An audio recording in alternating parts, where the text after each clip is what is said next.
Welcome, race fans, to round 8 of the Low Fuel Motorsport Sprint Cup. We have a scintillating storyline brewing as we head into today's action. All eyes are on Ferrari's Daniel Bourne, who finds himself under immense scrutiny. Bourne's boss at Ferrari has put the young driver on notice, bluntly telling him that he needs to stop sucking.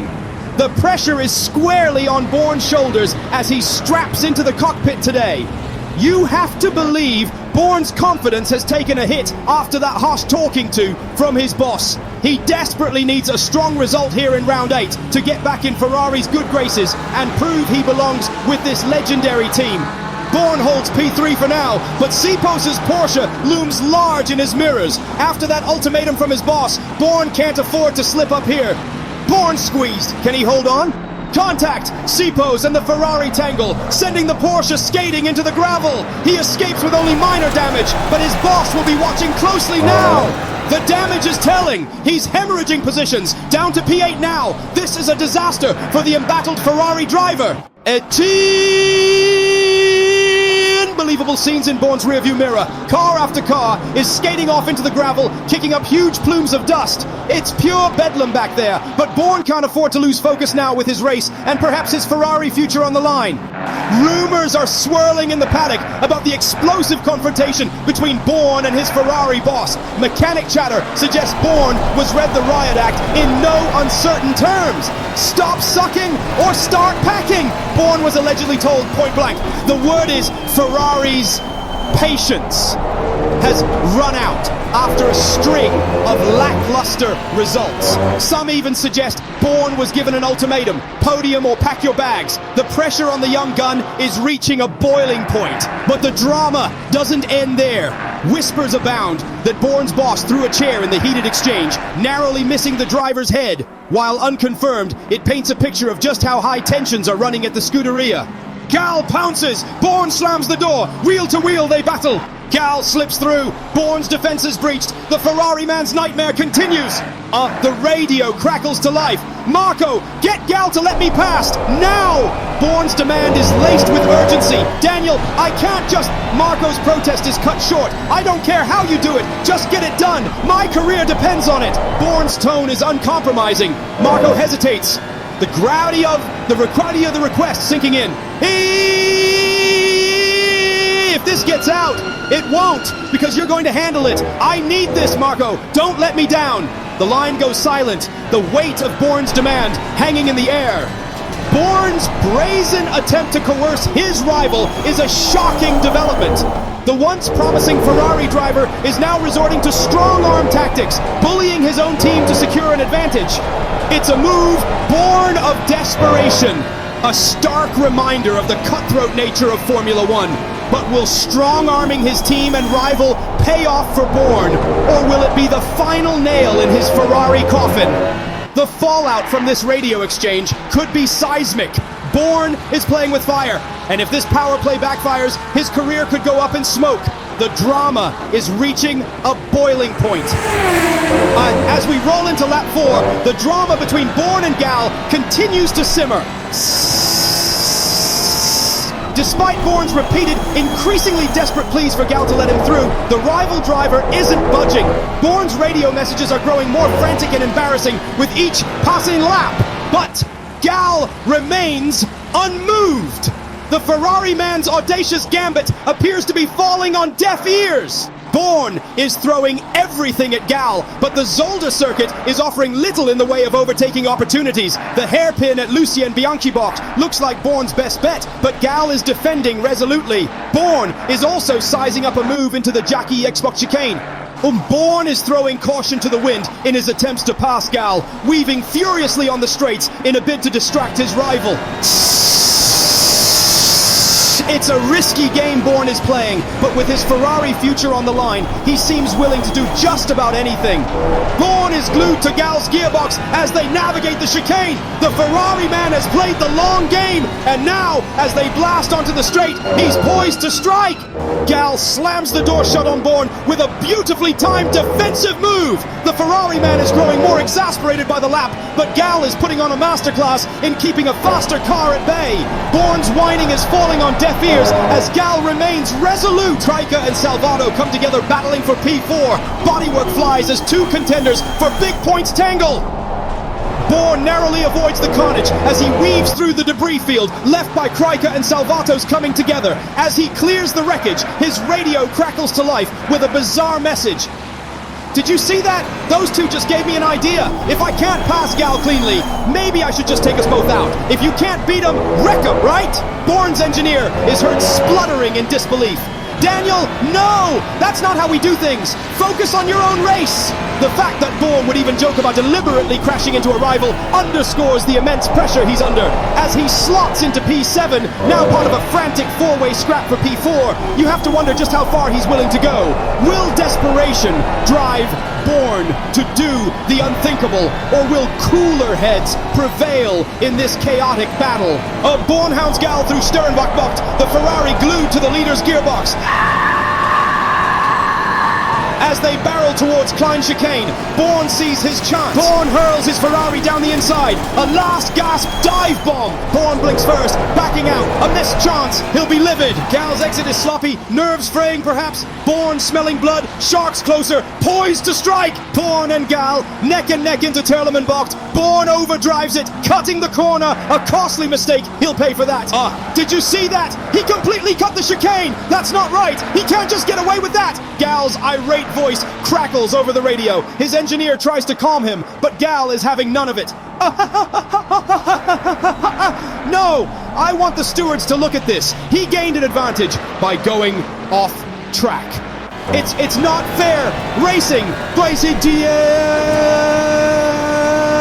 Gal is absolutely fuming. His usual cool composure cracking. Disaster for Bourne. He runs wide at Jackie Ixbocht, plowing through the gravel. His race is unraveling. Gal takes to the radio to directly confront Bourne. What do you think you're doing out there? You're driving like a maniac. Bourne, never one to back down, fires back immediately. You're one to talk. You've been blocking me unfairly the whole race. Gal scoffs audibly.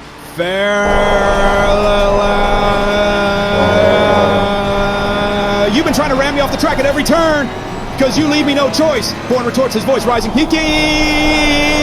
You think you can just keep blocking me forever? The exchange is getting heated, with both drivers throwing accusations at each other. It's a rare and shocking display of in-race animosity. Just keep your car on the track, Gal warns, or I'll make sure the stewards do it for you.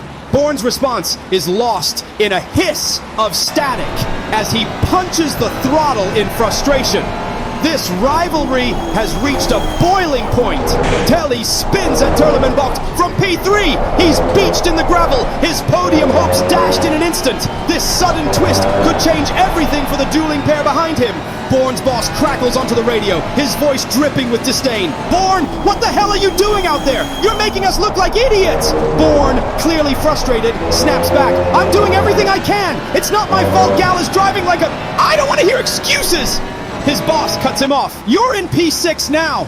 If you don't get on that podium, you can kiss your seat goodbye. I'll have you demoted to cleaning the toilets at Maranello. Bourne mutters under his breath, forgetting his radio is still live. Yeah, like I haven't heard that one before. Damn fossil, what was that? His boss barks. Nothing. Bourne quickly recovers. I said I'm pushing as hard as I can. The exchange is tense and uncomfortable. Bourne is clearly under immense pressure, not just from Gal on the track, but from his own team off it. The threat of losing his seat seems very real, and it's starting to show in Bourne's fraying temper. As Bourne zips past the pits, he lets out another mutter, just barely audible. Podium or toilet duty? What a choice! This rare insight into the driver-team dynamic. Gal spins at Klein Chicane. He's out. Bourne's nemesis is gone. The podium is in sight. Bourne inherits P5. His teammate Cozzolino, the only obstacle to a podium now. Ferrari versus Ferrari. This could get spicy. Bourne won't hold back, even against his own team. In an astonishing display of guile and gamesmanship, Bourne appears to be deliberately swerving towards the pit wall every time he passes the Ferrari garage. It's a devious tactic, seemingly designed to trick his own team into thinking he has a mechanical problem. Bourne's plan is as ruthless as it is cunning. He's hoping Ferrari will spot his erratic driving and, fearing a similar issue on Cozzolino's car, call his teammate in for an unscheduled stop. It's a ploy that could hand Bourne the position he craves. But it's also a dangerous game. If Ferrari sniffs out Bourne's deception, the consequences could be dire. Trying to deceive your own team to gain an advantage over your teammate? That's the stuff of racing nightmares. Bourne is walking a tightrope here. His audacious gambit could be the masterstroke that secures his podium or the final nail in his Ferrari coffin. The tension is unbearable as we wait to see if Bourne's devilish plan will bear fruit. Bourne's treachery knows no bounds as he resorts to the darkest of tactics against his own team. Cozzolino slips up, Bourne pounces, side by side now, teammate versus teammate, no quarter given. Bourne and Cozzolino inches apart through Butte, neither yielding, both on the absolute limit. Bourne dives up the inside, braking impossibly late. He's ahead, but can he hold it? Bourne emerges ahead, a daring move sticks. Cozzolino is in his mirrors now as Bourne charges towards the podium. The intra-team battle is reaching a fever pitch. No love lost between these Ferrari stablemates. As Bourne consolidates his hold on P4, his boss's voice crackles over the radio once more. Bourne, you're getting closer, but P4 isn't good enough. You remember what I said earlier? Bourne's heart sinks as his boss continues. If you don't get on that podium, your future at Ferrari is finished. You'll be lucky to find a job cleaning the toilets at a go-kart track, let alone Maranello. The threat hangs heavy in the air. Bourne knows his boss isn't one for idle warnings. I'll make sure you never sit in a Ferrari again, not even a road car.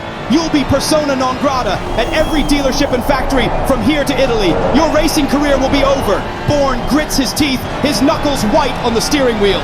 The pressure is immense. The stakes, impossibly. Bourne's excuses are flying as fast as Zoni's car. The engine, boss, it's not pulling. Bourne's desperation is palpable as Zoni fills his mirrors, the faster car poised to strike. Bourne's racing for his life, his career, his very future with Ferrari. One slip, one tiny error, and it could all be over. The Ferrari pit wall holds its collective breath. Will Bourne crack under the pressure? One chicane left. Bourne's fate hangs in the balance. Zoni lurks, ready to end Bourne's Ferrari dream. Bourne clings to P4 at the flag, but his boss is seething. You're not worthy of the Ferrari socks I gave you for Christmas, he snarls. I want them back on my desk by Monday. The checkered flag waves on a dramatic day at Zolder. Bourne claims P4, but will it be enough to save his Ferrari seat? Only time will tell. A huge thank you to our 250 subscribers for joining us on this roller coaster ride. Stay tuned next week as the drama continues on and off the track in this thrilling championship battle.